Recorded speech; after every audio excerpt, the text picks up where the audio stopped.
Yo, what's good, YouTube? This is Jake from TNJ, and welcome back to the Whitetails Dynasty, coming off of that tough loss versus Navy, as we probably should have went into overtime. Missing an open man is inexcusable, and we still have to take care of business to finish out this year in hopes that Navy will lose 2 conference games, because they do own the tiebreaker now, so they do have to lose 2 games.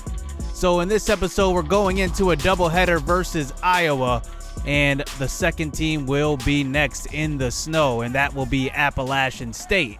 So let's hop into this episode. Iowa does not really have the running game that they're used to having. Small at quarterback is a decent quarterback, but he has not translated that into many wins as we start out on the road. So here we are on defense to start this game. Small does get a first down. Play action fake. He's got all day to throw. He's going to throw to the outside. He's got Adams, who breaks a tackle and will get down the sideline for a gain of 27 yards and a first down. So 1st and 10 at about the 40-yard line. This time Small, all day to throw once again. Steps up in the pocket, is going to unload and throw it deep, and it's going to be picked off. Marquise Dorsey, the redshirt freshman, comes up with it, and that's an interception. And I think it's his second interception on the season.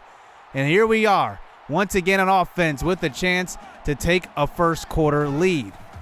So here we are, 2nd and 7 to start out this game. Throw to the right side. It's Francis Smith, who has a lot of room. He gets upfield, making a move. Gain of 21 for the 6'5 receiver, and that's a first down. So Adam Murphy, it's time for him to get the ball. Here he is, a handoff up the middle, and he's got about a gain of 8 yards. And now that brings it to an eventual 2nd and 10 as we do pick up that first down past the 50-yard line. Here's a throw to the right side. It's Price Greer, who gets a lot of room down the right sideline. 24 yards on that one for the athletic tight end, and it's a first down. So 1st and 10 now inside the red zone. Here's D'Alberto throwing out to the right side. He's got Greer, who is going to hold on to it in traffic, getting to about the 1-yard line. And that sets up a 1st and goal carry here for Adam Murphy. Handoff. He walks in. Touchdown. And here we go. 7-0 here versus an Iowa team that, remember, has already won a national championship in this series. They've won it in season 3. So they are in the rebuilding phases. They are looking to get this offense rolling. And here's a throw across the middle. Here's Small to Mohammed, who picks up a gain of 31 close to the 50-yard line. So set up on the other side of the 50 now. Small under center. He's going to throw across the middle, wide open. Mohammed, who's going to pick up another first down, back-to-back catches for him. And now they're set up inside the 30-yard line at about the 26. Here's a handoff. Smith to the outside. He will get stopped by who else? The freshman who took over for Cam Duvano. That is Justin Royal. And he is going to be a cornerback turned safety come next season. He will be a safety full-time. Throw out to left side on a 3rd and 12, and it's almost picked off by Marquise Dorsey. Could have been his second of the day, but it's nice defense. And they do settle for 3, as now this first quarter does wind down. D'Alberto from the shotgun. He will throw out to the right side. There is Maurice Highlights Jackson for a gain of 8. As that eventually moves us into the second quarter. D'Alberto from the shotgun. Throw to left side. He's got Francis Smith again. 12 yards for the first down. And now we are rolling on offense in this game. And now here comes Murphy. He checks into the game. We're going to hand it off to him. Nice blocking up front. He will fight forward for about a gain of 7 yards. He's quietly having the best season as a running back in Whitetails history. And now that brings us to a 3rd and 3. Throw to the right side. Price Greer can't pick up the first down. Now we have it to a 4th and 1, and we're going to be aggressive in this one, going for it. Here from the shotgun, Bam Cameron in the game. Here's a throw to the right side. It's Price Greer, who gets a nice block downfield from Marquise Moore, and it's a gain of 18 inside the 5-yard line. So we keep Adam Murphy back in the game. Here's a handoff to him, and he gets to about the 1-yard line. He gets hit for a gain of 3 yards, and that brings it to a 4th and goal. We're going to hand it off right back to him. Handoff. He will fight forward. Touchdown. He falls in to the end zone, making it a 14-3 game. And as we move into the later parts of the second quarter, we have shut down Iowa's offense, and they cannot run the ball. So here's a carry out to left side, and there's another stop on a 3rd down. That time it's Justin Royal again. And now we set our offense up in the second half. We go into halftime with the 14-6 lead, now looking to extend it. Adam Murphy carry, he runs over a defender and goes down, but gets back up. And look at Murphy, he's off to the races, and he will be gone. That's a touchdown. How did he break free? Well, let's take another look at the replay. He gets tackled in the scrum. He runs over a defender and falls on top of 51, so he never touches the ground and gets back up and takes it the distance. Are you kidding me?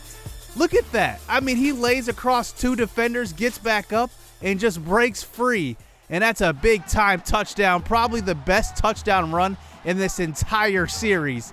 And he makes it a 21-6 game. So here is Iowa trying to get this running game going, and they just can't do it. That time it's J.J. Wyatt, the freshman, and he gets the stop as they settle for yet another field goal, making it a 21-9 game. We have not given up a touchdown in this game.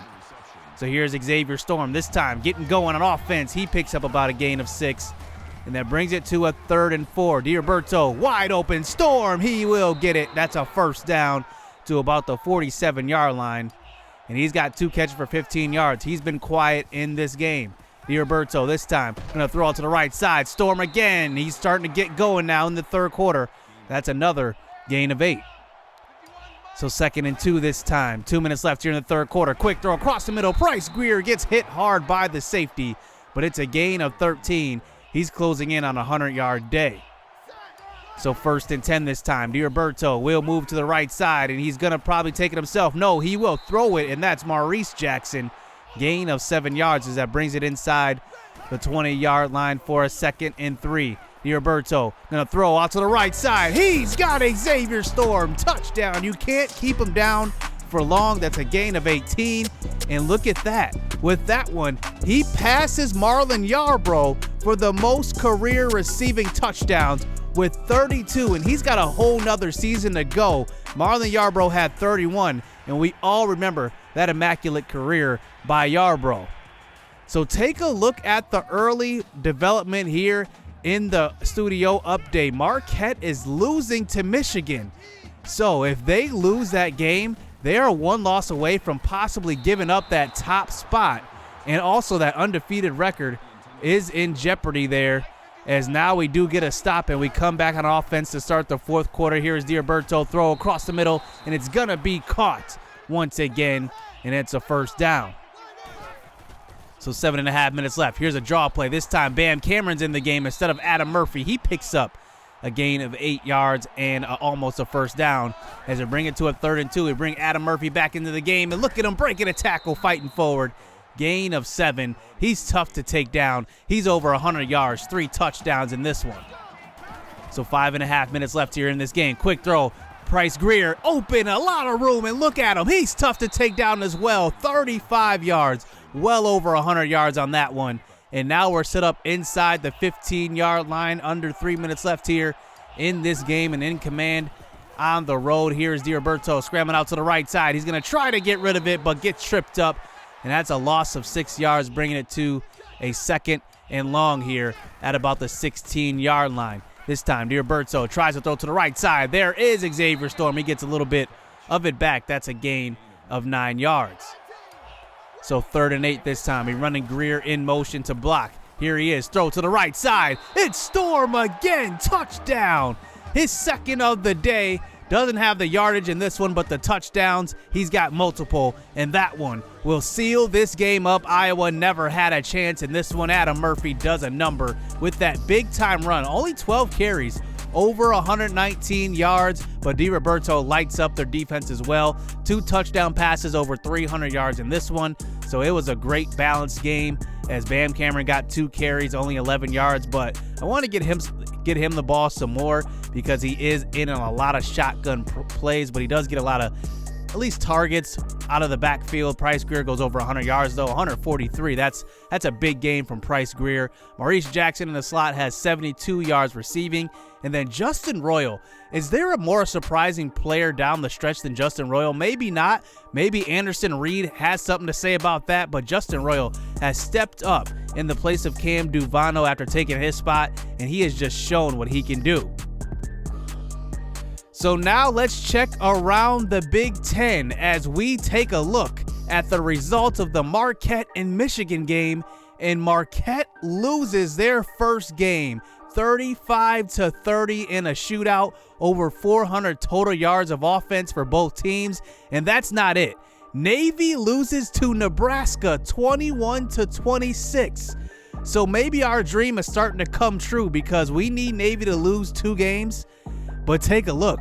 Wisconsin has dropped 5 straight after starting out 5-0. I mean, just the collapse there is incredible as they lose by the hands of Appalachian State, who we are going up against next. And Appalachian State is having kind of a down year. And you can contribute that to kind of losing their best player on offense, their quarterback, and their best player on defense, their free safety, as now they have to put out Cooper, and he has not been accurate at all. He has more interceptions than touchdowns. He has been turnover prone, and this should be a fairly simple game for us, game planning wise. We just need to force him to throw the ball and into coverage, and possibly we can come up with some interceptions and some turnovers, but we'll see. But we have 2 more games left on the schedule. Navy is still in control of the Big Ten West. They are 9-1 overall. They are 7-1 in conference, but we are right on their heels with only 2 losses, and we are still ranked number 20. The NCAA does not respect us at all. So let's get the second game of this doubleheader going, and we are in the snow at home, and here is a return by Jonathan Casey, 30 yards to about the 26-yard line. So here is Cooper. He is turnover prone, and here he is handed off to Williams out to the right side, and he will get stood up and tackled from behind by Big Bobby Mathis for only a gain of 4. And now that brings it to a 2nd and 11 from the shotgun. Trips to the left side. Cooper, he's going to throw to the left. He's got another Cooper, and that's a gain of 11 yards. That's Cole Cooper. And now they bring it to a 3rd and 1. We're going to send some pressure, maybe force him into a bad throw. Handoff. Williams breaks free. He picks up some blocks, and look at this one. He's going to race down the sideline, breaking another tackle, and gets run down, but look at him. He's still on his feet. That's a gain of 53 yards to the 6-yard line, setting up a 1st and goal for Appalachian State. So maybe their strategy is to run the ball. They give it right back to Williams, who gets tripped up from Victor Dimitrankos, but it's too late.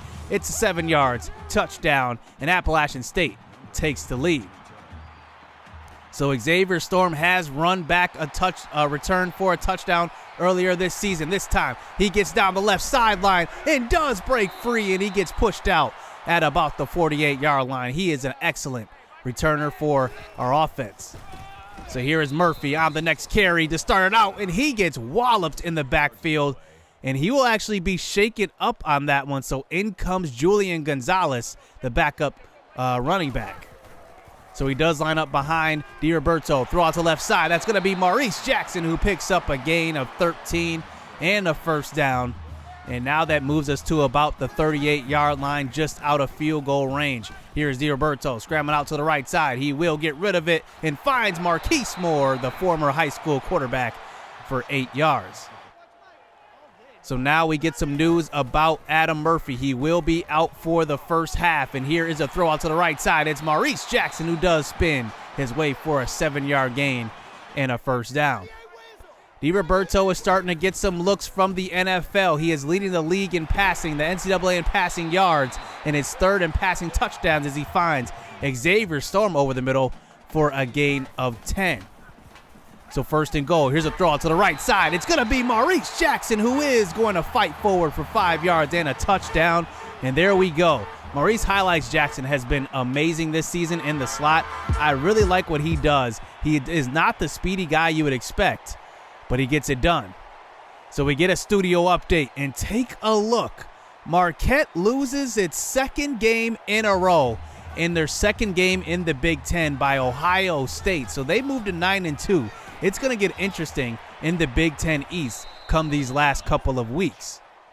So here's Appalachian State back on an offense. Cooper, he's going to hand off to Williams this time on a 3rd and 1, and he's not getting back to the line. Justin Royal is there for the stop. He's an excellent tackler. I can't believe in high school he was recruited as a cornerback. He definitely has the skills of a safety. It's incredible. So now we're set up inside of field goal range to start this next drive, and here in a 7-7 game, 2nd and 2, throw to the end zone. It's Storm, touchdown, his 3rd in 2 games. And here we go. Justin DiRoberto is spectacular. 2 touchdown passes in this one, and with that one, he will break the school record in receiving touchdowns, breaking his own there. And now here we go. We are up 14-7 at home, the number 20 team in the nation. It looks like we are in control here in this game. It seems like Appalachian State is struggling a little bit to move the ball. I think our defense is starting to clamp down a little bit, and here's a handoff. This time Williams does break free, and I guess I'm eating my words on that one. That's a gain of 9 and a 1st down.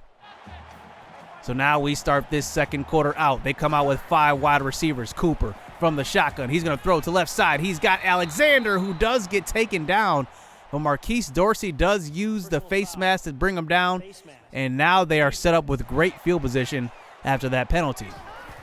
So 7 minutes left here in the first half. Here's a handoff, and this time it's big Bobby Mathis with the stop in the backfield, loss of 3 yards, and that brings it to a 3rd and 12. Cooper, screen pass, not gonna work. It is gonna be Blake Childress out for the stop, and they will settle for the field goal, making it a 10-14 game. So here's Xavier Storm this time, picking up a couple of blocks, and look at Anderson Reed. He lays the boom, and it's going to be a touchdown for Xavier Storm. That's going to be his 3rd of the season. But take a look. There's going to be a block in the back, and it comes back, and wow, that was a huge, big-time block by Anderson Reed. But now it comes back, and here we are back on offense. Here's a throw across the middle. Bam Cameron not looking for that one. He had the route. He just wasn't looking for it. But now here we go, 3rd and 10. We come out with 5 wide receivers out, 4.5 minutes left here in the first half. DiRoberto gets hit on the throw, and it's going to land incomplete as we are going to punt this one away. And Appalachian State does take back over after a huge return. Here's an option play to the left side, and that's going to be a stop. And it's a tackle in the backfield by Nathan Beaver, and that brings it to a 3rd and goal. After an unfortunate return, we have a chance to stop him, but here's Cooper scrambling. He will get in. Touchdown, 5 yards out for Stephen Cooper, and we thought we could stop him. He is a turnover-prone quarterback. He hasn't shown it in this one, and now just like that, they have the 3-point lead on the road as we give it right back to Bam Cameron, and he coughs it up. So, wow, Appalachian State turns it over. They force a turnover, and look at this. Appalachian State might make this one a game as we thought we were in control. And now it's 17-14, and Appalachian State has the ball. Williams, first play, handoff to the right side. It's a touchdown for Tyler Williams, 8 yards out. And Appalachian State has the 10-point lead. So now we have a minute and a half left to get some points on the board. Throw deep down the right side, and it is Xavier Storm who beats the press. It's a 25-yard gain and a 1st down. So just under a minute left. Here's a throw to the right side. It's Storm again, who will dive for the pylon. It's a touchdown for Xavier Storm. He just finds the end zone at will. That's a great throw by DiRoberto, and he fights in, and now it's back to a 3-point lead. So here's Appalachian State just trying to run the ball, but it's not going to work, and that's actually going to be a timeout called by Wisconsin State. And now we have under 20 seconds left here, but we have 2 timeouts. Let's see what we can do. Here's DiRoberto this time, scrambling out to the right side. He will throw a bullet, and it's Storm. He's getting down the sideline, and he's not going to be caught. That's a touchdown. 65 yards. How many touchdowns will Storm score in this episode? That is number 4. And look at this. I mean, he is having himself one of the greatest seasons, maybe even a better season than Marlon Yarbrough ever had. And now we take back over. It's 24-28 as we move on to the second half. So here is Maurice Jackson starting out the second half with a nice catch down the right side, and that's a gain of 17. as that moves it to a 1st and 10. Here's the fullback in the game, Kevin Carlisle. He fights forward for an 11-yard gain. You got to give him some love as well. He's been here all 4 years, including a redshirt freshman year. As now we give it to Julian Gonzalez. Handoff to the right side. He's going to break free. That's a 20-yard touchdown run as he filled in for the hurt Adam Murphy in the first half. And now here we go. 1st and 15 for Appalachian State with an 11-point deficit. So here's Appalachian State trying to get going. And here is Matt Warren, their receiver, in the slot. He picks up a gain of almost 8 yards. So Cooper now, 5 wide receivers. He's trying to scramble out to the right side, and it's going to be a sack that time by Anderson Reed, who we mentioned before, being one of those guys that have just stepped up and really taken over a starting job. And now here we are back on an offense trying to hand the ball off to Adam Murphy. He fights forward. He's back in. Gain of 5 yards. So 1st and 10. Here's another carry up to the middle. He's going to break a tackle, spin away, and fight forward. Look at him. He's got power, and he fights for another 10-yard gain and a 1st down. So now we get inside of field goal range. D'Roberto trying to get rid of it. Wide open was Xavier Storm. He could have had his 3rd touchdown of the game, and that makes it a 3rd and 12 as we hurry it up to the line. Here's a dump ball pass. This time Price Greer is going to get hit. Gain of 5 as we do smartly settle for the field goal and making it a 38-24 lead to go up by 2 touchdowns. So 7 minutes left here in the 4th quarter. Cooper has not turned the ball over. Here's a screen pass out to the right side. Williams throws a stiff arm, and he's going to get upfield, and that is going to be a big gain of 21 yards, tackled from behind from Richard Lewis. So 1st and 10. Here's a screen pass out to left side, and it's going to be picked off. That is Justin Royal, and he's going to take it the distance. That's a touchdown for the freshman. It's like once you see Anderson Reed make a play, Justin Royal's like, not so fast. I'm the best freshman on this squad. But take a look. I mean, Justin Royal is just a playmaker. And once again, he's moving over to safety in the offseason. He has definitely overachieved. He probably will get that overachiever bonus that I give to players. He's definitely shown it this season. So here's Cooper. He scrambles out to the right side. Under 3 minutes left here in the game. Just garbage time at this point. And there's a stop by J.J. Wyatt, bringing it to a 4th and 6. This one could be the game. Cooper scrambling out to the left. And look who it is. It's Anderson Reed making plays. Man, I love these 2 freshmen. I can't believe the impact they've made. Anderson Reed, I knew was going to be good coming into this year. But Justin Royal, I did not see him coming at all. These 2 freshmen have made impacts on this coaching staff. Xavier Storm has 3 touchdowns in this game, and he goes over 147 yards receiving, 5 touchdowns accounted for in the last 2 episodes. What a great game from him. And Justin D'Roberto is lights out again. Maybe he'll start to get some respect in the Heisman conversation. I guess we'll have to see. Adam Murphy actually ran for almost 70 yards in the second half after getting hurt in the first. That's a pretty good game from him. Storm goes 147, as we mentioned above. Maurice Jackson has a touchdown, 5 receptions, 54 yards. A pretty quiet game from Price Greer, only 3 for 27. And then Francis Smith has 2 of his own as Trayvon White gets a 25-yard gain as well. And then Justin Royal on the defensive side led our team in tackles as well with 9, a tackle for loss, and an interception. And then Anderson Reed, 2 sacks, and Jonathan Simmons actually gets a sack as well. He's having a pretty good season as we moved him over to nose tackle, as you remember last season. So Navy is now the number 4 team in the nation after losing 1 game. We move up a few spots, but not too many, to 17. And look at this. We beat Nebraska. They're 8-3, and they're still ranked above us. That makes no sense. So the top 5 looks like this. Auburn is the only undefeated team in the country right now. They are 11-0. Notre Dame is number 2. And remember, Navy beat Notre Dame, so maybe they will jump them if they do keep winning. And it looks like, Marquette has dropped down to 14 as they lost 2 games as well. They have a big game coming up versus Penn State next week, so that's going to be a big game for them. And just looking at the teams around us, Penn State is still ranked above us. I do expect to jump them after next week if we do beat Cincinnati. So Cincinnati is going to be our last game, and it's no easy game because look who we're facing. Robbie Richardson, the former Heisman Trophy winner of last year, But take a look. His numbers are down, and that has contributed to the team's success of Cincinnati. They are only 5-6 this year. Definitely have taken a step back, but we're gonna have our hands full with this running attack. So hit subscribe, hit that like button, stay tuned. Let's get it. Let's go. Hey, filling out these job applications. Life got hard after high school graduation. I went to college and your boy got financial aid. They gave me money, then I went and bought a pair of J's. And I bought a pair of shades. And I bought a new computer. Had $400 left, spent the rest on